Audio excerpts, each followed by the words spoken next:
आज की वीडियो बनाने का मकसद भी ये है कि बेसिक ये है कि जी पहले तो आपने अपने डॉक्टर से अपनी डायग्नोस पूछनी है। जिस भी डॉक्टर के पास, जो भी आपका फैमिली डॉक्टर है या आप हॉस्पिटल में इमरजेंसी के लिए लेके जा रहे हैं, उससे उसकी डायग्नोस पूछ लीजिए कि जी क्या डायग्नोस है। उसके बाद अगर पेशेंट डेंगू का वो बता देता है कि हाँ जी इसके प्लेटलेट्स कम हो रहे हैं और वो कंफ्यूज हो जाता है, या आप उससे सवाल करते हैं कि जी डेंगू का टेस्ट नेगेटिव है, तो उसका तो मैंने आपको पहले बता दिया कि जी डेंगू का टेस्ट 5 दिन के बाद पॉजिटिव होगा। चाहे आप एंटीबॉडी कराएं चाहे आप एंटीजन करवाएं, दोनों टेस्ट के अंदर वो 5 दिन के बाद पॉजिटिव होता है। और वहाँ से मिसअंडरस्टैंडिंग होती है डॉक्टर्स की कि जी वो उसको टाइफाइड या बैक्टीरियल इन्फेक्शन की तरफ सोचना शुरू कर देगा और एंटीबायोटिक थेरेपी की तरफ लेके चला जाएगा।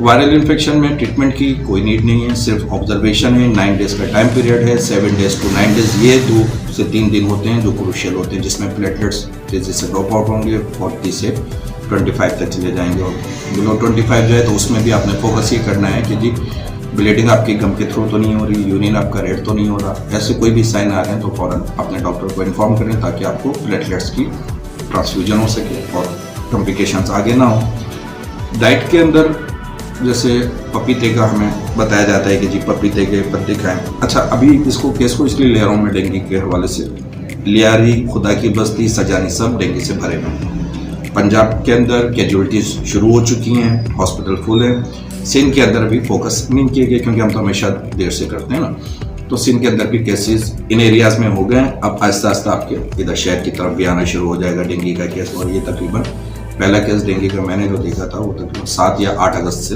केसेस वहाँ पे आ रहे हैं और अभी रोज़ के तकरीबन 6 खासे केसेस डेंगू के वहाँ पे। तो वो पपीते के पत्ते को ज़्यादा, क्योंकि गवर्नमेंट ने भी पहले भी कहा था, पंजाब गवर्नमेंट ने कि जी खाएं। अब मसला ये है कि किसी बंदे ने उसको खाया नहीं है पपीते के पत्ते को, सिवाय मरीज के ना, उसके बाद उसकी उल्टियों से बड़ा फर्क हो जाता है, इतना कड़वा होता है। एक तो पहले ही उसको नौजिया की फीलिंग, डिस्टर्ब है मैदा, उसके बाद अगर वो ऊपर से पपीते के पत्ते खाएगा और उल्टी।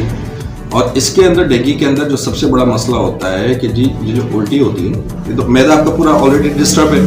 इंटरनल ब्लीड जो स्टार्ट होता ही जो है हेमोरेज का वो इधर से होता है। मैदा आपका डिस्टर्ब होगा, मैदे के अंदर अल्सर का जो पेशेंट होगा तो उसके अंदर वो ब्लीडिंग का चांसेस बढ़ जाता है। जितना वो वॉमिट के लिए प्रेशराइज होगा, प्रेशर लगाएगा, उतना चांस उसका बढ़ जाएगा। तो वो ना यूज़ करें पपीते के पत्ते, क्योंकि अब तो वो मार्केट भी हो रहे हैं, सिरप में भी बिक रहे हैं, कैप्सूल के अंदर पीस के भी बेचा जा रहा है और अच्छी कीमत पे बेचा जा रहा है। तो मेरी अपनी प्रैक्टिस के अंदर 3 साल में बकरी के दूध से अच्छा मैंने रिजल्ट किसी पे नहीं देखा। और प्रैक्टिकली उसको इस तरह से भी देखा कि जी सुबह की डोज में बकरी का दूध पिलाया, फिर उसका प्लेटलेट टेस्ट करवाया, फिर 2 दिन बंद करवाया, फिर दोबारा टेस्ट करवाया, फिर दोबारा कंटिन्यू करवा के फिर टेस्ट करवाया। और हर बार जब भी वो दूध पीता था उसके 12 घंटे के बाद वो 20 से 25 इंक्रीज कर जाते थे उसके प्लेटलेट्स। ठीक है, मुझसे मेरे डॉक्टर दोस्त एक दो हैं, वो ये पूछते हैं कि यार लॉजिक बताओ, मेडिकल साइंटिफिक कोई एक रीज़न दे दो।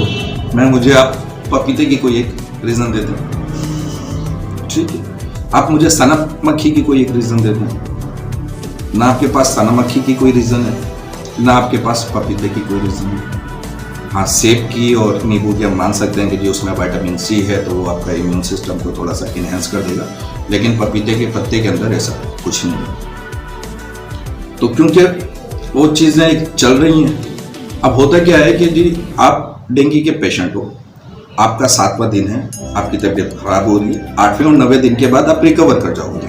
ठीक है, इस डेज को अगर आप जहन में रखें कि जी 9वें दिन के बाद आपकी रिकवरी है और 8वें दिन में आपने पपीता का पत्ता खाया, तो 9वें दिन में जो आप सही हुए तो वो आप पपीते के पत्ते पे सही नहीं हो रहे हो, नेचुरली हो रहे वो आप नेचुरली हो रहे हो। ठीक है, लेकिन क्योंकि उसने वो खाया 8वें दिन पे, साइकोलॉजी, तो अब वो ये हो गया कि जी मैंने खाया था और मैं सही हो गया। जैसे कोरोना के डेज में था कि मैंने सना मक्खी पिया और मैं सही हो गया, तो वो धड़ाधड़ बिकना लगा। तो हर चीज़ जिसकी मार्केटिंग हो वो उतना ज़रूरी नहीं है कि काम करें, वरना पाकिस्तान में हर बंदा जो फेयर एंड लवली इस्तेमाल कर रहा होगा तो गोरा हो जाएगा, तो नहीं हो रहा। तो मार्केटिंग के ऊपर ना जाए, ये चीज़ ध्यान में रखें कि जहाँ आपने पपीते के पत्ते खाए वहाँ पे आपको उल्टी, मतली, ये सारी कॉम्प्लिकेशंस बढ़ना शुरू हो जाएंगी और फिर वो ब्लीडिंग का चांस बढ़ जाएगा। हर बंदा जो है वो ब्लीड नहीं करता है। डेंगू फीवर के अंदर 2 फीवर है, एक डेंगू फीवर जो सादा बुखार है जैसे इनका केस है, इनके साथ तो दूसरे मसले हो गए ना साथ में कॉम्प्लिकेशंस के। और दूसरा जो होता है डेंगू हेमोरेजिक फीवर, जिसमें बुखार के साथ साथ खून की उल्टी होगी, मसूड़ों से खून, नाक से खून, पखाने की जगह से खून, पेशाब से खून, हर जगह से खून, ये डेंगू का हेमोरेजिक फीवर है। तो मैं शुरू में यही सोचता हूँ, मैंने यार 98% केसेस तो वो हैं जो सादा डेंगू फीवर है, 2% के करीब हैं जो उसमें जा रहे हैं। तो रीज़न क्या हो रही है? हर बंदे का इम्यून सिस्टम, वो अगर आप बात भी कर लो तो इम्यून सिस्टम पे इतना मुझे नज़र नहीं आया कि कोई वजह, वरना ये जितने भी सिंध के अंदर डेंगू है या पंजाब में, आपको पता है कि हमारे यहाँ सबसे ज़्यादा एड्स के पेशेंट जो हैं वो इंटीरियर सिंध में है, पंजाब में कोई भी नहीं बचता अगर इम्यून। वो यही लॉजिक मैंने पहले भी बोली थी जब कोरोना आया और मुझसे टीवी पे सवाल किया था, कराची टीवी चैनल वालों ने, जी वो इम्यून सिस्टम को बढ़ाने। मैंने कहा इम्यून सिस्टम का कोई ताल्लुक नहीं है कोरोना में।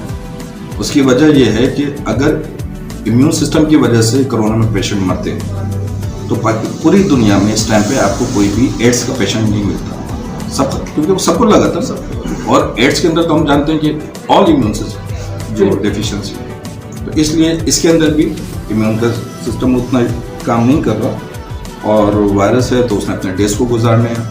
और जो वो ब्लीड कर रहा है पेशेंट, वो जो मेडिसिन यूज़ कर रहा है उस पर देखना होता है। हाई ग्रेड फीवर है, ब्रूफिन यूज़ कर रहा है, अगर उसने कंटिन्यूसली 7 दिन तक ब्रूफिन यूज़ की, वो उसके मैदे में ऑलरेडी अल्सर कर देगा और वो ब्लीड कर जाएगा। तो बहुत सारी वजूहत हैं, जो लंबी डिस्कशन हो जाएगी। तो यही बुनियादी सी चीज़ें हैं कि जी टाइम गुजारें। बहुत सी चीज़ें ऐसी हैं, बीमारी भी और ज़िंदगी के मामला भी, जो टाइम के साथ साथ गुजरेंगे और सेट हो जाएंगी। उसके लिए अलग से मेडिकल इंटरवेंशन की या सर्जिकल स्ट्राइक की कोई ज़रूरत नहीं है। वसलाम, डॉक्टर फैसल।